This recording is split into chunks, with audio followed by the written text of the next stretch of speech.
Hi everyone, this is Silky Feather, and you can call me Silky. Thanks for stopping by and seeing what I'm up to. Part 2 of Let Him Chase You audiobook club. Welcome to Silky Feather's Nest. Chapter 2, My Story. So that you'll understand that I can personally relate to your pain as a chronically single woman on the dating scene, I present to you 3 situations that I've personally experienced with 3 different men who eventually dumped or ghosted me. Ghosting is when someone suddenly stops calling for no apparent reason. After telling you these stories, I will explain in more detail exactly what I did wrong to cause each breakup. The young, sex-obsessed guy. For a time, I dated a 22-year-old guy. I was over 5 years older than him at the time. He was really infatuated with me at first. He worked a low-paying, blue-collar job. He lived with his parents, which isn't that unusual for a guy in his early 20s. I didn't complain. The first 2 months that we dated, he became so enthralled with me that he actually talked about the idea of getting married. He said my first name with his last name to see how it would sound. He took me out to dinner several times. He would text me early in the morning, like 7 a.m. early, just to tell me to have a beautiful day. He called me his princess. We were happy and getting along nicely. I saw him twice a week and talked to him on the phone just about every day. Then one day, he suggested that we finally take it to the next level and become intimate. Since he lived with his parents and my own living situation was also complicated, he suggested that we get a hotel room. I agreed to meet him. We continued to talk and date after that, and then one day I suggested that I pay for the hotel for us to hang out together. I was worried that he was spending all of his money, which wasn't very long, on our dating and wanted to make a gesture to show him that I was a good woman. We got together again, but for some reason everything changed after that. I didn't hear from him for about a week. When I finally heard from him, he made up a silly excuse for why he couldn't call me. I didn't believe him, and in the heat of the moment I broke up with him. I thought he would try to win me back, but he didn't.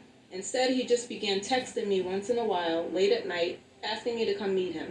Sometimes I would agree, other times I would ignore his calls.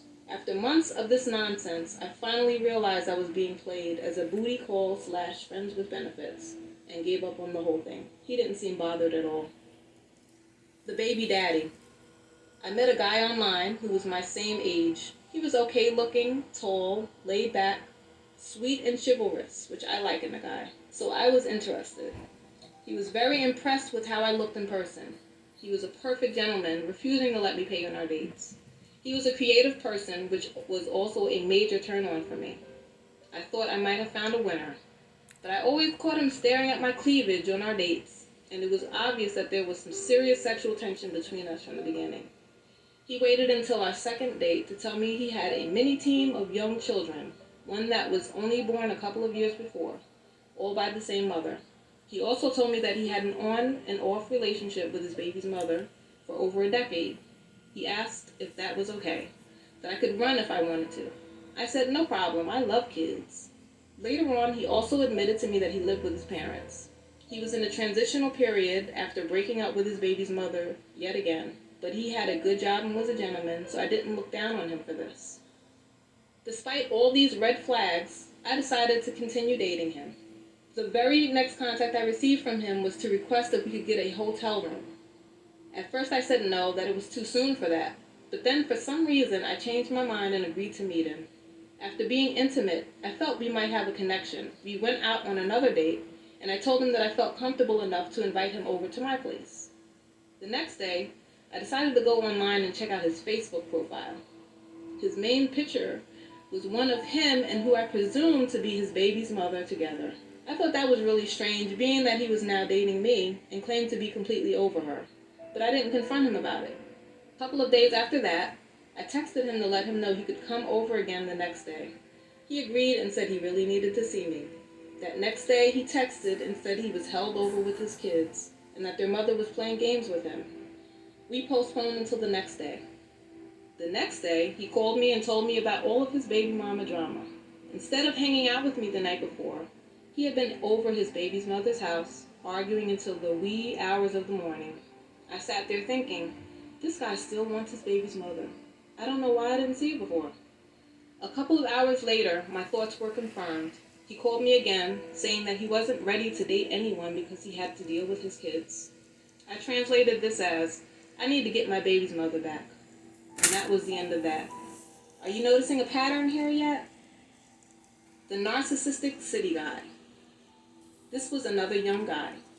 He told me he was 26 years old when he was actually 20, almost a decade younger than me at the time. Despite his age, he was actually pretty mature for his age. He had a very good job as a programmer, and I was impressed with him. The downside was that he was a little pig-headed and narcissistic. After just a few weeks of dating, he made it official with me. He wanted to be my boyfriend. We talked every day, then one day he made a very controversial comment that I didn't like, and we got into a big argument. We broke up and stopped talking. A few months later, he contacted me out of the blue, and we started dating again. But this time it was much different. Now everything was mostly about sex. I would come to his apartment, have sex, and leave in the morning. What an ass. Occasionally, he would take me to dinner. We had another major point of disagreement: using protection. To summarize, I wanted to use protection and he did not. It seemed as if we were having a lot of disagreements about basic things. It was almost as if he was trying to set me off. Then, after spending a beautiful night together one evening, he ghosted me, disappeared, and stopped calling and texting out of the blue. I finally called him to find out what was going on, and he told me that we wouldn't work together. I literally cursed him out and then never spoke to him again. Keep reading this guide for a complete analysis of what I did wrong in each of these cases. But first, let's talk a little bit about men, women, and relationships in general.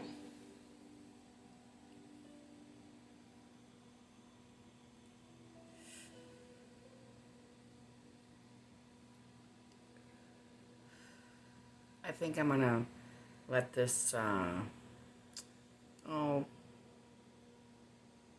we'll use it for the next one. So this was part 2. I hope you guys are enjoying the Let Him Chase You book by Lynn Gilliard. Silky Feather signing off. Be kind to one another. Bye.